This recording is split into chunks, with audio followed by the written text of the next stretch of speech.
North American Promotion Tournament. We're gearing up now for Game 3, Evil Geniuses versus Cloud9 Tempest. Now, for the longtime veterans of Evil Geniuses, they say their experience gives them a unique advantage when it comes to playing in high-pressure situations. Evil Geniuses bring with them a gigantic wealth of experience where they've been in pretty much any type of match you can imagine. It's a party in the bot lane. An amazing game played by Evil Geniuses from start to finish.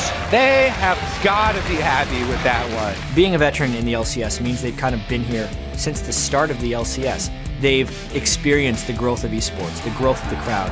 And those butterflies that everyone gets the first time they're in a big moment, EG doesn't necessarily get that anymore. It's like they're playing from home when they're on the stage, which is a unique talent. The advantage of being such a veteran player as myself and some of my other teammates is that you get less nervous. You've seen it all before. At the other side, these new players will come in so hungry. They will have so much passion. However, if you don't control that feeling and you make a mistake, it may get the better of you. It's definitely an advantage for us being veterans of like a best-of-5 series, especially in a high-pressure situation like a relegation match. Even though these guys on EG are veterans, their jobs are on the line. Their careers may even be coming to a close here if they don't make it back into the LCS. Who knows what's next for these guys? Yeah, we'll have to see what's next for these guys. All right, well, let's take a look at Yazuki, I think, because he had a lot of action in the last game. Up on top, he now was in the one who got to play the scaling top laner. Yeah, he was in the driver's seat that game. Counter ganks worked well. Got the couple early kills. Got to snowball the game. He was a Rise with a 20-minute completed build. Right, so last time, Inox got to have Jax, and he was like, yes, late game, I'm going to beat you. This time he got the Rise. He got the 2 kills, got him snowballing, and that was the story for this game. Yeah, next up I want to talk about Kez, though, in the jungle, because he had pretty much a 180 from last game. Right? Horrible start to game 1. Game 2 went back to the Evelyn, actually made the ganks work. Feeling a lot happier. He's actually animated this time. Last time we saw him in the pregame, he's kind of down, staring at his monitor, hoping things would work. Now he's like, yeah, I'm going to wave. Just had a better game. Everyone else waving too. Cloud9 C9T feeling good. Now, yeah. He did have a much better counter gank this time around on Snoopé version 2. So Snoopé last time, he got kind of saved by his top laner in the 2 vs 2 situation. This time, mid laner could not do the same. And Kez sneaking around, just hunting him for a good 30 seconds there in his own jungle, actually paid off pretty well for them. Yeah, so got to talk about what EG can now do in the second game. They are the experienced team, right? They've got to know strategies and backups to the backup strategies. They've got 2 to 3 games in front of them there, right? Even if they don't win the next game, they still got another one after that one. It's a full best of 5.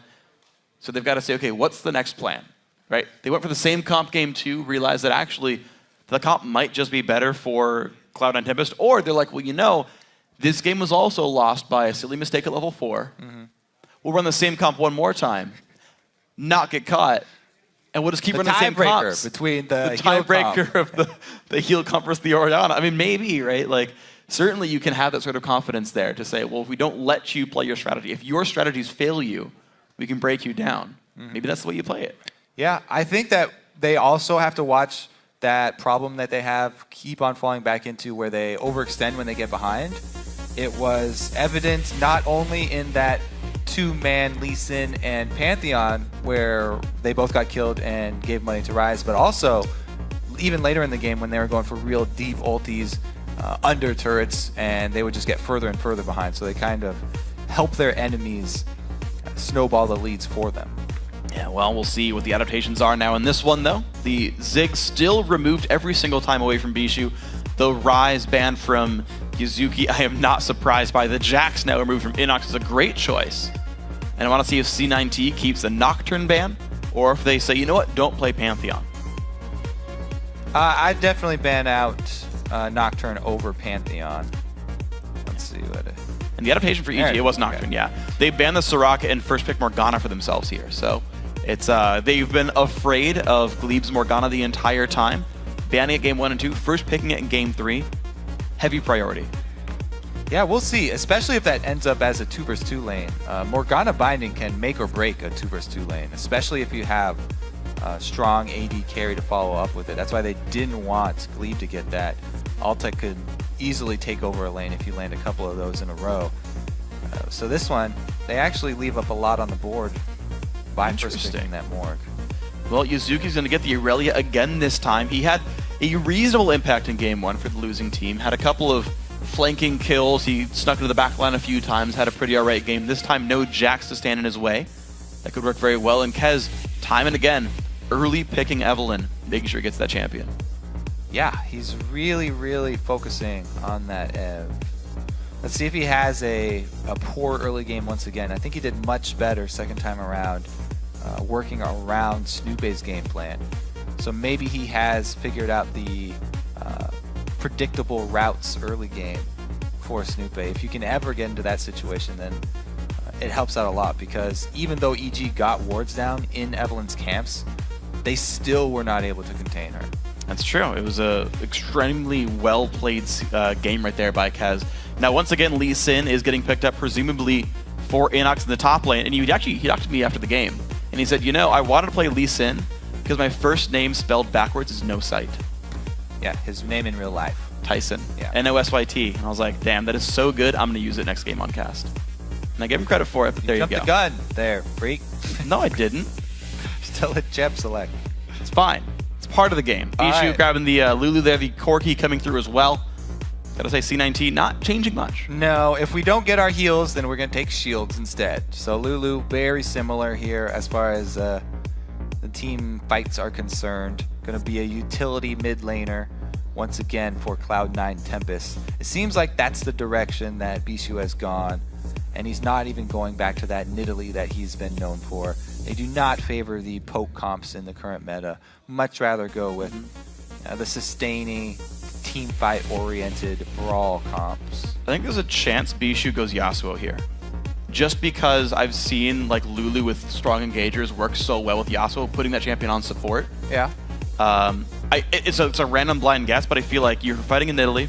I think it's a good matchup for Yasuo. You get to farm the lane out, and you have great engage. Or Twisted Fate, also pretty good pick into Nidalee.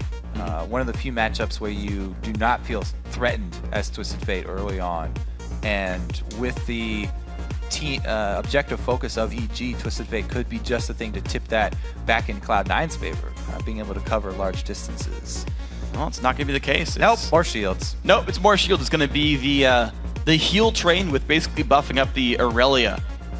Going to stack that up, try to get through the poke composition there. Morgana, Nidalee in there. Lee Sin for disengage as well. It's going to be pretty easy for EG to set up a siege. Like, look at this team. It is so good at sitting in the back lines and firing off shots. And once again, it's going to be very hard for EG to itemize against this Cloud9 team. They've got Aurelia with true damage. They've got Corki with split damage and true damage of his own. And then, again, hybrid Evelynn. So there's no single path that you can go for, even if you're only facing one or two members. It's true. It's going to be a risk for EG to itemize around. There's also enough magic damage to break black shields easily. Occasionally you see Morgana against all AD teams. You're like, you can't be CC'd for 5 seconds. And that's always a fun thing. Of course, not the case here. That's something I always want to check. And there's not even really a high impact physical damage CC, which is really where Black Shield shines. Yeah. So mostly this Morgana just going to have an impact with the bindings, picking people off. And we'll see how good Crepo was with it. Now we're about to get ourselves into the game, so get your tweeting fingers ready and let us know who you think is going to prevail. Tweet your picks to @LOL Esports and use that hashtag EGWin or C9T win, depending on who you want to win. Yeah. I think we should do hashtag Kobe win, just if you want to think. Me versus Freak? Oh, man, no. Not after the games. Okay. Whoever you thought casted better during the series, it was Kobe. Just spoiler alert, he wins the vote anyway, but don't worry about it. Right, so here we go. EG, poke comp, right? New look for them. They've trashed the role strategy. They apparently forfeited the idea of going for the BO3 on strats. And they said, well, we're going to first pick the Morgana. We'll grab Nidalee in the rotation. And it's like, all right, let's play the siege situation. Let's get the poke in there. And so it's a lot on Pobelter. Yeah, well, a lot of their game relies on these skill shots landing. I mean, not only do they have Morgana and Nidalee, but they also have this Elise. So they really have to land these when they're sieging up, or else they will not be able to pull this team up. Actually, even everybody, Lee Sin as well. Like, this is a completely skill-based team for EG. We'll see how true their aim is this game. See if they can find it. Cloud9 Tempest, ooh, different level 1. They defensively awarded the red buff. And they're going to the bottom side once more. Ooh. But it's the exact There's same a trade. wrinkle in the start. The only thing is that they both make the same switch this game, and we come out with the same result. But the interesting thing is, it is C9T looking to find the 2-on-2, and they get outgassed by EG. Yeah, well, those mind games. And again, not starting with a ward here for Evil Geniuses. I just want to point out that the mind games have been won by the Evil Geniuses. I would be ashamed of their tag if they weren't. Only this game, though. Well, I mean, they got first blood in game 2. I don't know. The opening situation for the lanes have always been 2-on-1. Uh-oh, recalls. Maybe it's not the case. We'll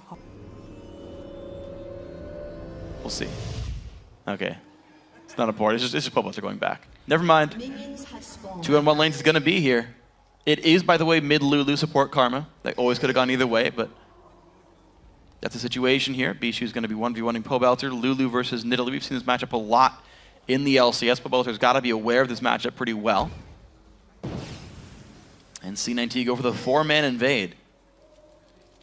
Even though we never saw a single person, like EG, if they like randomly 5-man defend one of their buffs, 50% chance they just find C9T. Yeah, I mean, that's why it's so risky. And not a lot of the teams are willing to take that risk. Even though there's a pretty big payoff, there is a lot of risk involved. Once again, though, double jungles from both sides probably. They've seen that the duo from EG went up top, and they're going to have to revert to the early tower pushes. All right, well, Larry White goes down, and Evil Geniuses are going to take down the Wolf Camp and rejoin their team. They're on an interesting side of the map, though. They're actually on the back side, so it'll take a little bit more time to get to that turret. Shouldn't mean too much. Bishu playing very aggressively, directly behind his melee minion line. It's because this did shake out as the 4-man splitting on both sides. It will actually benefit Lulu pretty early here, and we'll see how heavily he can punish this Nidalee and how quickly Cloud9 can actually rotate mid. If they clear the bottom turrets and then rotate everybody up mid, Nidalee cannot do anything to an ADN support, especially a Corki and Karma heading up to a mid lane that early in the game. So before Nidalee's level 6, and even after level 6, you would have a hard time dealing with Lulu, Corki, and Karma. So we'll see how quickly Cloud9 actually can rotate up there, because that would be a good move for them. Well, here we go. Cloud and Tempest going to start off the second turret. They are there before Evil Geniuses, but there's plenty of minions there to make this one work anyway. I do want to see if a team can get Dragon off these level 1, level 2 trades right here.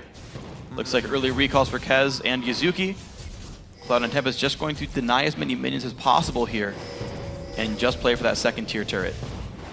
Yeah, I'm not a fan of the early Dragon. That would be very, very risky for them. Much rather rotate over to the open lane there. So yeah, they get enough damage from the turret to ensure that the lane's pushing back towards them. Both teams actually doing this. So in both cases, there will be no freeze, and it will be pushing out towards. Snoopy coming in for the gank here, though. Yuzuki's gonna get stunned, point blank flash the way Snoopy gets the Q down, though. 100 health left in Yuzuki. One shot, the flash auto, and Yellow Pete claims first blood. Tricky. They've fallen into a pattern here, and he expected everyone to already be leaving to go defend elsewhere. Nice loop around there from Snoopy. And we talked about how he snowballs when he gets an early gank. If it's successful, turns out EG do get the good start this time around. And there was no counter gank from Kez. Absolutely well played by the EG lineup now. 600 gold lead, earned it. Oh, the binding across the wall. Bijou takes a javelin too. Well aimed by both members of EG there. And just sneaking it right around the minions in this case. 35 to 20 though, so far, when they were left to their own devices in the mid lane. Bijou did a pretty good job punishing Pobelter for the matchup. And now everything does shake out. This is an interesting time on the map because there was an influx of gold with all the turrets going down, but nobody's had time to place wards. So it's really a scramble of supports running around the map, trying to get vision coverage up after all these turrets have gone down, and they just got back to base and they just were able to purchase the wards. And it's worth pointing out, actually, that Glebe managed to afford his Spell Thief's Edge plus the Sight Stone. Not the case here for Krepo. So Krepo's running around buying his first round of wards. Ooh, nice try. So that puts him even farther back. There's like a small gold deficit you don't see in the scoreboard for EG. He did get a pink ward, though, for the Evelynn, so they can defensively ward, and they did get in position for the giant wave. Crepper looks for a binding. Lands it, actually, I believe, on a Glebe, but guy's going to be safe. Kez backing off. Snoopy. They're hunting him, and he barely misses it. Okay, he knew Kez was there. No big deal. Spots him with the spider. Another bind lands. Crepper's been having a great time landing these bindings. And because of the timing of the backs there, Pete actually comes to the lane after the kill, the first blood money, getting a BF sword. So a huge lead for Pete. He's got, yeah, you can see it there in the exchanges. BF sword to Vamp Scepter is a giant lead. Yeah. That first blood really, really hurt Altec and Cloud9 Tempest. And it's more than just the first blood, actually, because it was actually given more minions during the 4v0 push. Pete's actually up 600 gold over Altec, just in general. There's an extra 200 gold there, not accounted for with the kill, that he's gotten from minions here. So a lot has gone well for EG in the early game. We'll see if they can snowball it. I believe both teams also gave all the local gold of the turret to their AD carry. Yeah. Yellow Pete definitely got it, and I'm pretty sure Altec got it as well. Interesting. He might have shared on the second tier turret, but that's like a 50 gold difference if you share versus get local, so it's not too bad. Looks like blue buff going to be started out by Snoopy, 7 minutes in, only level 4 on him. The Pobelter will be here to help make sure this one goes down. Have a nice shiny blue buff there on Italy. Kez spots one of these first early pink wards. Will clear that by himself. Ooh, he's heading for another one here too. Inox has a pink ward, and he just saw Evelynn clear that other one, so he should believe that Kez is on his way down. Yeah. Kez cleaning up here. 2 pink wards down. He's taking that Eve tax. 260 gold swing right there. 100 for the ward, 30 for killing it. He's going to recall right away in this brush. Now the thing is, Inox won't know. Oh, he's going to face check it and make sure. Yep, okay, Eve's gone. She pieced out. He knows he's safe. Pobelter much happier now. Blue buff and level 6 already attained. Now he can start having his way in the mid lane. Rotate down here from Yellow Pete and Kreppel from the top lane as well. Binding this one won't land, but just early wave clear. Looks like Glebe taking some damage, but now the turret siege. We'll see what happens to this one. Still just that one kill. It's just minion leads otherwise. About 600, 700 gold for Evil Geniuses. Pushing out towards the bottom lane. Yazuki is in this 1v2. He's going to be safe though, but EG, they are pressuring turrets because C9T, they're just freezing the top lane, whereas EG's pushing. Yeah, EG, they need to take advantage of that freeze top lane. They've got an extra man on the field basically with Altec up top, so they have to make something happen. And they're taking the bottom turret for it. Kez passes through another pink ward. And taking this pink ward, he could actually bait. Well, Pobelter gets turned into a sheep, and he backs on out. Bishu dodges the javelin. He's going to be safe on Lulu, but here we go. Evil Genius is still pushing the bottom side with 4 champions here.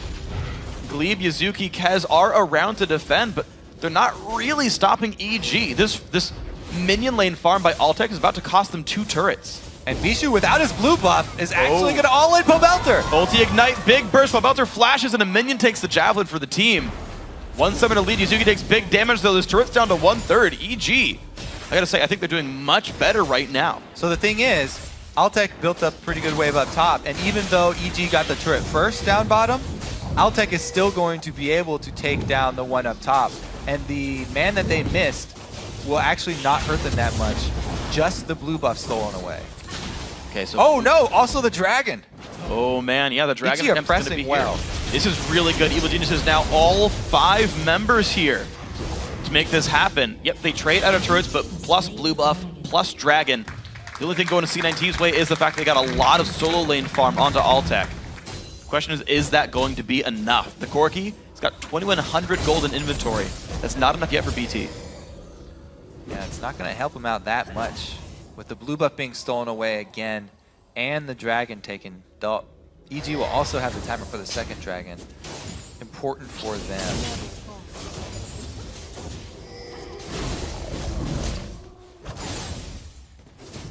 So mid lane, now the target of the siege. EG starting early The 2-on-1 swap took down the lanes pretty early on, letting EG group up before you normally would in a 2-on-2 situation. Wave clear, though, still quite good from this Altec Corki that is helping the team a lot in these defensive situations. There's, like, honestly, ridiculously good wave clear from Cloud9 Tempest. Glitter Lances, Phosphorus Bombs, Karma's Q. Soul Flame is the empowered version. Inner Flame, that's the one. Quick shot would be disappointed in me.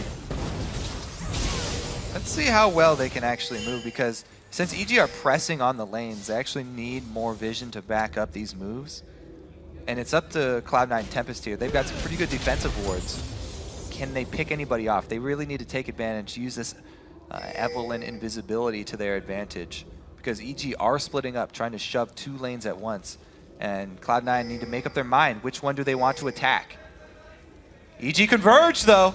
Kez about to get walked on top of. Ulti comes in, big jump onto Snoopy. He's got nowhere to go. He flashes the chase from Kez. Can't get him. Altec! He's going to be the escape. I can't believe it. Altec does not get the damage he needs. Yuzuki can't follow up either. EG get away. Snoopy gets out with his life. Wow, so much burned there. The heals coming in huge for Evil Geniuses. And the mid lane turret goes down as a result afterwards. Evil Geniuses. 1,400 gold lead. Once again, a wave stuck underneath the turret there that someone on C9T is desperately trying to farm. Whew. Super close. Yeah, Aurelia now the one that they're trying to feed money into, though. It would be great to get an early Triforce on her for Cloud9 Tempest, because they want to be able to use a lot of their shields on the front line, not have to use them defensively on Altec. They want to be able to use them on Aurelia, have Aurelia be the one aggressing, getting in there, because they want that hard engage on the Nidalee.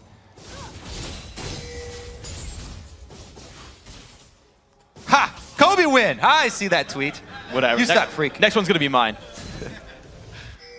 I believe in you, production crew. The next one better say freak win.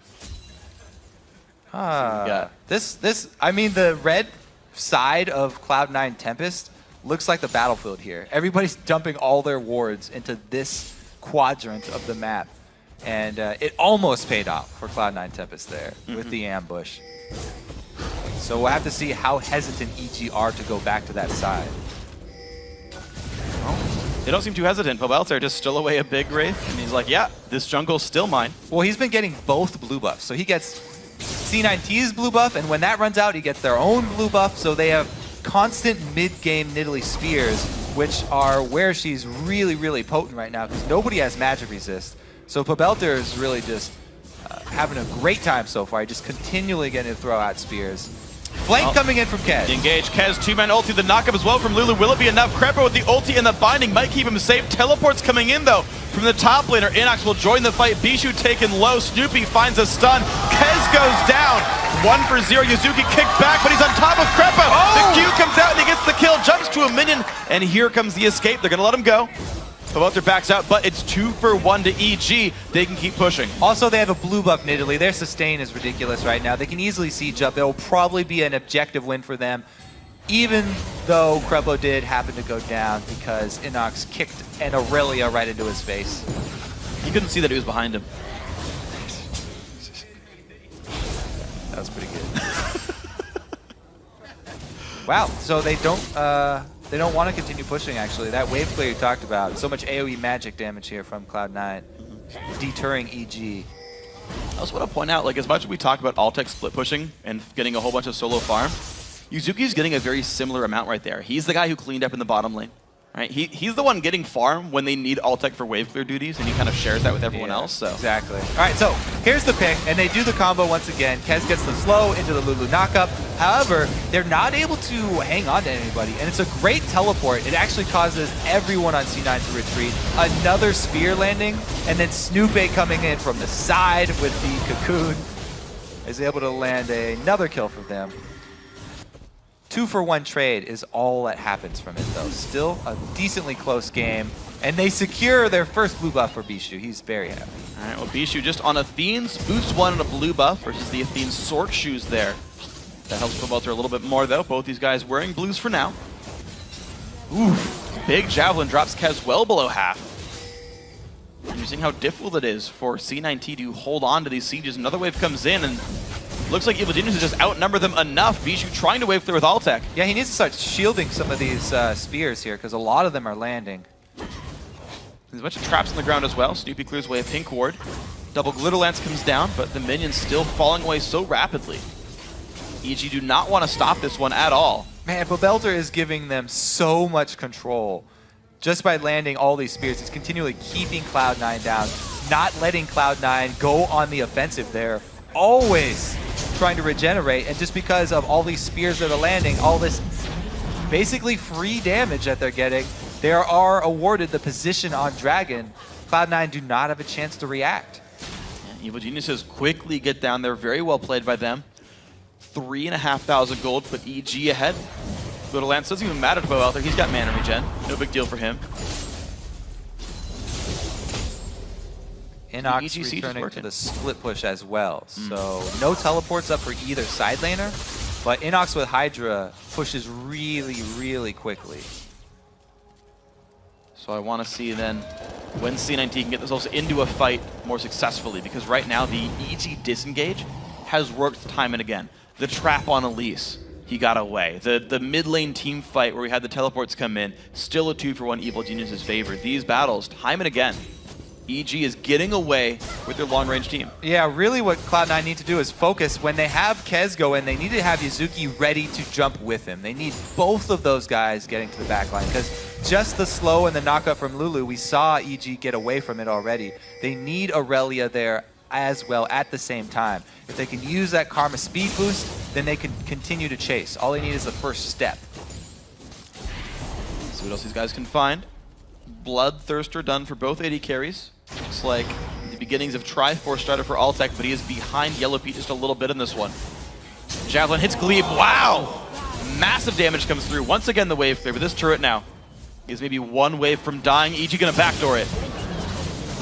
The slow advantage that you accrue when you have an Italy on your team who is hitting his spears is ridiculous. They were able to get Dragon from it. They were able to get this mid turret from it. Now they're rotating down bottom. It's already prepped here, and they'll probably just get another one. Just knocking objective down after objective. That makes it turret number 6. The Javelins for Pobelter are very strong. 131 minions. About that many Javelins land on enemy champions as well. And it's been a massive game for him. Yellow Pete takes down Barry. Gonna have the recalls coming in soon. Now looks like EG happy to recall and spend money off of the couple of turrets they just got and re-up their advantages. Blasting Wand picked up for Pobelter. Looks like, I want to see where Krepo goes if he can get the kills for himself. Looks like he can't quite, but he does get Chalice. The Ravenous Hydra, Inox, of course, a very, very fast at killing minion waves. Yuzuki has good damage, he's got a Triforce, but that Lee Sin with Hydra just destroys minion waves in like 2 seconds. Yeah, and that Mikhail's that you're talking about, Glebe would actually really benefit from one of those too, because EG are running this skill shot based comp that I talked about. They would love to be able to get Aurelia or Evelyn out of the first cocoon that hits. If they can get someone out of this CC that's all based on Krepo and Snoopy's aim, then they have a much higher chance of success in the team fight. Because it looks like Snoopy is going with the Meteos-inspired cooldown reduction Elise build for those maximum late game 2-second cocoons. Yeah. He's maxing E2. As we said, this EG team is all about skill shots. They've been landing all of their skill shots, not just Pobelter, but the rest of the team too. And they've reaped the rewards so far. Let's find out what the next reward is. It's not the vote. It should be 30-10 right now. It's okay. EG definitely winning, mirroring the kills somewhat. And the siege might just continue, actually. Let's see. Oof. Yep. No attempt to dodge, just trying to outrange it there. Did not happen. Even with the shield, gets annihilated. Okay, so Inox starts the bottom lane split push again. There's no turrets there in his way until he gets to the inhibitor, but that's fine. Snoopy claiming the jungle. Standard EG way right there. They've got the lead. They own the jungle. They start taking camps down. Uh-oh. Kez might have gotten spotted there. Pobelter not showing any fear. Inox coming in from the bottom side as well. Looks like EG Blue won buff the battle. is up, and Snoopy is top side. Can C9T secure one? Yes, they can. So they at least have good wave clear here. They've been able to secure that for Bijou. Also, he will hope to shield some of the damage from the spears. He has not been able to get enough AP to eclipse the damage, but he'll do his best. And a lot of money is going towards Yellow Pete right now. 143 minions on him. He's getting a fair bit of this farm, and the team is together. Of course, Inox at 209 is getting the most by being the dedicated split pusher there, holding up the waves. No binding hits in this one. EG now look for the top lane. Now, even though EG have been winning for most of the game, and they're in a very good spot right now, they still have to be scared of one successful hard engage from the C9 team. That's all it would really take to turn this around, because they can chain that into a dragon pretty soon, or even an answered Baron, depending on how bad that team fight goes. So, also we have to keep our eyes on Crepo. Is he able to get the black shield off quick enough? He lands the binding! Altec down below half HP, tanks the entire puddle right there, but Inox gets caught out, flashes the wall, he keeps himself saved. But look at this top lane is getting pushed down against the turret. They get pushed away, but this inhibitor turret's incredibly low. They commit to Inox and they don't get the kill. Yuzuki still has his flash though. Goes in, flash away the heal by Crepo. Snoopy knocked up into the air. Yuzuki gonna be afraid of this one. Inox can TB back in after healing. He's got home guards. But that's it. Yeah, he comes in pretty quick and he runs away with sparks under his feet. All right, Dragon is up now. So I would actually expect EG to play it safe and return back to that. But it looks like they really want to finish off this inhibitor turret. It kind of nags on you. If you get an inhibitor turret this low and then leave for too long, it will regenerate all the way back up. So they want to finish it now and not let it have a chance for that. But this could cost them. C9T looking for that engage, and they do have the Evelyn ulti. No Lulu ulti though, because that was used in the last one. They didn't know Kez was missing. Kez went to the bottom side to look at Dragon and was like, oh wait, they're sieging, BRB, recalling. And so EG did not go for the dive 5v4. They back off, look for the mid lane. So they will play it safer. I think they are making their way towards that Dragon, as I thought. Yeah. Kez though, one man solo steal. He could pull off a solo steal. We've seen it done on Baron. Still dangerous for him to go for it though. His team's not too far behind, but EG already starting this one. Ground Hip is looking for the mid lane right here. They do, I believe, have some minions. This Dragon going down really quickly. Oh, too late to catch him. I think that they need to shove mid here since they've chased him off. A couple of wards come out, try to block the rotations. EG taking the long way around because there are no wards in that lower jungle. They don't know if there's a trap. C9T get into the mid lane. This is their turret. Yeah, good answer there from C9T. Not able to catch him in the Dragon Pit, but they even out the global gold and get back in time for the giant wave that's up at top lane. Can they drop another ward here around Baron? They only have one ward in there, I think. Yeah, there's not a lot of vision overall. There's really not. That part of the map hasn't been set up yet. I do want to point out the fact that Red Buff just went to Inox, though, because EG are putting a lot on his shoulders. He is a split pusher. He has to beat Yuzuki in the side lane, level 14 to 13 there. They give him Red Buff to win the duel even harder. See how much Inox can do with this one. Gonna recall back, though. He doesn't take the cannon. Doesn't want the wave to get out of control. It will push very, very slowly now. He left that cannon there. They want to time that wave then with a different objective on the other side of the map, and that would probably signal that they want to make something happen around Baron. He kind of left a little time bomb down in that bottom lane by only half clearing the wave. Welter misses those with his javelins. He gets a boo for the one missed javelin on minion. Wow, these guys are harsh. Hey, he's hitting champions. You don't need to hit minions. They're smaller, it's harder. Great mid-lane ward coverage, though. So they didn't spend too many of them actually in the Baron Pit, but they can see EG walking towards that area of the map. There's a nice move by Altec, though. He actually got to the bottom lane and stopped that push. Kind of midway through. Yeah. So he diffused the time bomb that Inox set up. I think it's... Actually, no. He just delayed it. The mini wave is still bigger for EG. He did not cross the blue and the red. He crossed the blue and the yellow. Uh-oh. Well, we'll see, because the waves come in first from C9T. That might be enough to tip the wave. I don't know my split push lopsided minion mechanics that well just yet. We'll see which way it goes. Check back later, don't worry. Dangerous battle here around the Baron vision. 3 pink wards set up in the 3 places that you need them for EG. And they also have 3 sweepers ready to go. One of them has actually been even upgraded into the Oracle site, so they've got plenty of vision control. All they need to do is pick somebody. Glebe Glarbu taking gigantic damage. Has to flash to get away from that one. Wow, stutter step there. Having to burn his flash in the end. All right, so that's I mean, if that's not the signal to force this Baron bait, then I don't know what is, because now it's 4 versus 5, and they still have this crazy vision. There it is, the Baron bait, and they catch him! Kez gets caught completely, and down he goes from the Dark Binding from Crepo. Bijou flashes the wall. He's going to get out. That was the jungler, too. That is basically the best thing that EG could possibly hope for. Now there's no threat of a steal. They can feel confident going for the Baron, and Cloud9 have to settle for just a turret shove.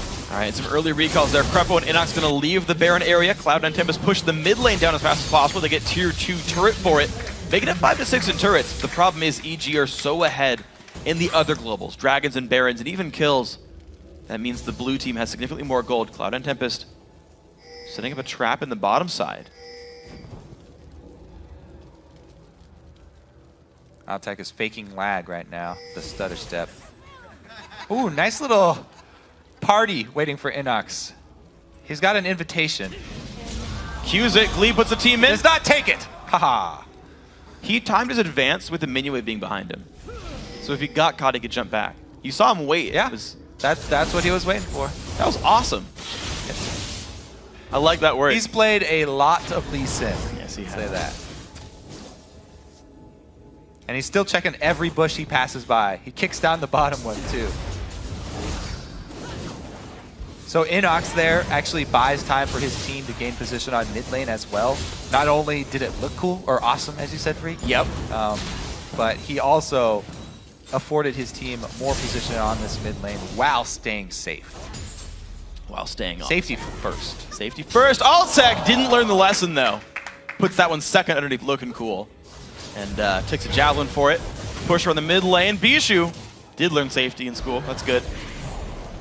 Side pink wars here. Definitely paying off for EG. They do not want Evelynn to flank around behind. See out Kez. And again, the skill shots. This is the skill shots just doing their work. Even when they aren't landing now, they're zoning. Wow, and Glebe nearly gets destroyed by that javelin. He has to back off of this one. Evil Genius is in. Ox to make his way back towards the mid lane. Oh. No. You can't with Lee Sin anymore. Doesn't Well, shield it. he could try and fight him off. It's true. He could avenge the ward. You're right, he can't save woods on one. Kez down to half HP though. These javelins so good from Pobelter. Gonna move in, top lane inhibitor turret also going to fall. The base just dropping away from C9T. And this Nidalee, was it a 4th pick, I think? Yeah. For EG. It's not like they rushed to this or anything. The Morgana was the first thing they locked in. But Nidalee really paying off for them. They go for the engage, 3-man ulti doesn't pay off into much. The disengage, the teleport in. Inox wants this, kicks back Kez, he's forced to run away. The slow comes in as well. Lulu tries to save the team. Yuzuki in the front line is forced to go, and he goes down. Now Kez chase, 2 kills picked up in the fight. Everyone else is low. Evil Genius has owned the base. And EG strike back again. This is an exciting series. Basically, blue team winning all the games, I guess. Yeah, so far so good for the blue side. Evil Genius is now 1 Nexus turret away from the game-winning push. 5 versus 3 on the map. Taking their time a little bit, though, killing minions away. Waiting for the next wave. Yeah, this should be the exact same siege. Only 2 members left, so EG can make short work of this Nexus turret. Skill shots don't quite hit, but the Nexus turret's going to be going down. Here comes the push in for the Nexus, and it's going to be the game almost for sure at it going down. 30 minutes, and Evil Geniuses are 1 game away from the North American LCS. They don't look sad this time around, but they're also not celebrating at all. That's the story for these guys. Yeah. You know both teams can win games. You've got to take it 1 at a time. EG came up with a better strategy in Game 3. Cloud9 Tempest, they've got focus in their faces, not so much smiles. There was no single game-breaking mistake. It was They had no way of breaking the siege. EG got away from every single engage. They gave up 1 kill all game. 6-1 was the score. Yeah, their engagement tools were tenuous at best. I mean, even when Evelyn got in with the ulti and positioned for the Lulu to knock up, they weren't able to coordinate well enough. With that little amount of CC, you have to have everybody there at the exact right time to make that happen. Yeah, I didn't like Lulu and then Karma being the last pick. I really think if Yasuo was the last pick, you throw Lulu in the support role. Similar situation in the lane. You can open up with Spelthy's Edge. The 2-on-1 push is fine. You bring a lot of poke out there. You bring a lot of wave clear, all things that Karma does. But you've got some more damage. You've got an extra engage tool. You've got some actual CC to follow up. And I feel like that would have been enough for C9T to actually go in for a fight. Not sure how I feel about this focus on Evelyn either. Yeah. Hasn't really paid off this time around. It's been a little bit hit and miss. We're going to see what else these guys change. For some post-game perspective, we're going to send it over to the guys at the analyst desk. Thank you, Freak. And all right then. Now 2-1 to EG. The momentum is swung back. The Art of War did not work that time for Cloud9 Temp and Daphne. They could not block EG's strategy. Only 6 kills to 1 in this game. Why was this game so fast? Fastest game we've had of the series, 30 minutes, but slow-paced.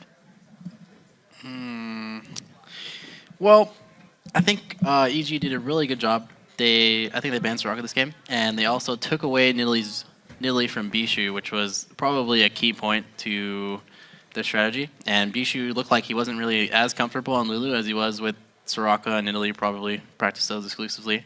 And EG just really played it to their style, where they were just objective focused, and C9 Tempest was on the back foot the whole entire time, and they just ran this poke comp with Morgana, and they didn't ban Morgana and took it instead, and just really methodically played out the game and took over. Yeah, it was really methodical here. With the taking Nidalee away and getting rid of Soraka, we did talk about Bishu at the start of the series. How do you think he performed in this game on Lulu? So Lulu can kind of be a playmaker, but she really requires your team or someone else to get into the front so you can ulti them. So in this case, it would be like the Evelyn or the Aurelia. But what happens if you're losing lanes with such a team? It's kind of hard to figure out when you want to make the play or how to make the play. And if you look at their team comps, EG is a team comp who wants to poke, and they're the team comp who will make you come into them and just disengage with Morgana and Nidalee and just kind of just kite backwards and poke you down while you're coming in. So what happens is it's not up to EG to make the play, because all EG has to do is just stand there and throw spears and throw Lucian Qs until they get low HP, and then you just kind of take their towers, which is the objective. Yeah. Right. So it's up to Cloud9 Tempest to make the plays with teleport, Evelyn ulti, and Lulu ulti and speed to maybe create flanks so that they can get into the back line and make a pick, or win the team fight that way. But the problem is, I think, was the Karma pick. And Karma isn't really an initiator. They're trying to go for the shields, and the super fast speed. But if they're not gonna be flanking well and they can't manage to win team fights that way, then it's better to go for someone who can hard engage like Leona. And we actually saw a really good example of them not being able to engage on Evil Geniuses at about 14 minutes, where probably the biggest team fight of the game ended up breaking out. If we can pull that up on the screen, Lincoln Afro, could you kind of take me through this failed initiation, even though they tried real hard for it? Kez was trying to flank, but I think he could have came at a better angle to get in front and cover some distance, but they failed the initiation with the Lulu knockup, and then Lee Sin comes to TP in, and Snoopy lands a good cocoon onto Kez, and they take him out very quickly, and they just kick Yuzuki back, and oh wow, Yuzuki, that's right, he made that awesome nice play. Yeah. Fancy. But overall, what you were talking about, Link, it kind of showed through in that fight how EG could just pull back again and again. I mean, Elise and the Morgana, it's a lot of just single target duration crowd control. How does Cloud9 Tempest make plays in this situation, right? So you really, your only form of engage is really Evelyn ulti. You have your Aurelia stun, and then you have your Lulu ulti. But if they can't get into the backline, or if the backline flashes out, which they did after the Evelyn ultied, he only ultied 2 people, nearly cougared out, and then Elise just kind of walked away. After that point, if you can't get on top of them, then they're just gonna keep kiting you, because Morgana has Black Shield. They also have Morgana's Q, which stuns people, and also Elise Cocoon. It just locks people down coming in, and it really can't get into the back line because Lucian will just kite. And what happens is the instant that happens, EG's team comp allows them to re-engage, and then they can just win the team fight that way. Yeah. This series has been very interesting. Game 1 was kind of an Inox top lane show. Game 2 was a bit of the Rise show.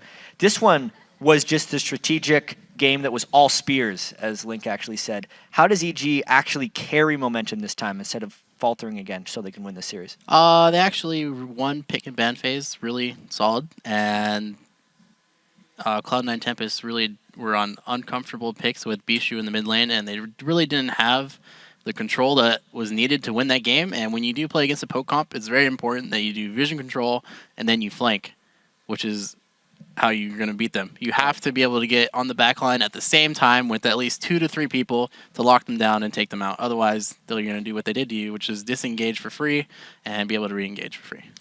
But it's really, really hard to flank because it requires a lot of team coordination. And yes, you know, and that's something you mentioned. Cloud9 Tempest has been really struggling with. Exactly, and you'll see like the best teams, like in fact Cloud9, you know, the main team, they're one of the best teams at flanking, and they're one of the few NA teams that have been successful, and that's why they're so good at team fighting. And you can also see that they're so good at team coordination.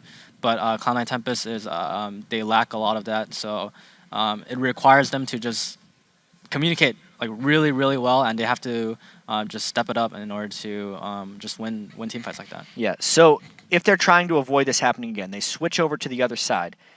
Picks and bans are obviously going to change a little bit. EG in this last one banned Ziggs, Rise, and Soraka. Do they do the same thing on the red side, or do they have to switch something up? I think what EG did was perfectly fine. They just need to control mid, and then it'll be really good. And also Yazuki is one of the main threats on Cloud9 Tempest. And if Yazuki can't split push versus Inox, then it's really good because usually Bishu isn't going to be making plays. Altec is usually just kind of off farming in the top lane for whatever reason. And if EG is able to just kind of carry this objective based game, then I think they're going to take it. And Aphromoo, if Cloud9 Tempest wants to try and take this one, what would they have to do in the pick and ban phase? I think Lee Sin might be an issue with Inox because he's proven that he's really good on that champion, and he basically shut down Yuzuki from being able to do anything. So Yuzuki really has to maybe get the Rise, but it'll probably be banned out, or be on the Jax, or maybe just ban out Lee Sin to be able to let him do work. All right. Thank you guys very much, Aphromoo, Link. We have plenty more action to come. EG is just 1 win away from securing their return to the North American LCS. We'll see if they can get it done in our 4th game between Cloud9 Tempest and Evil Geniuses. The Summer Promotion Tournament continues after this.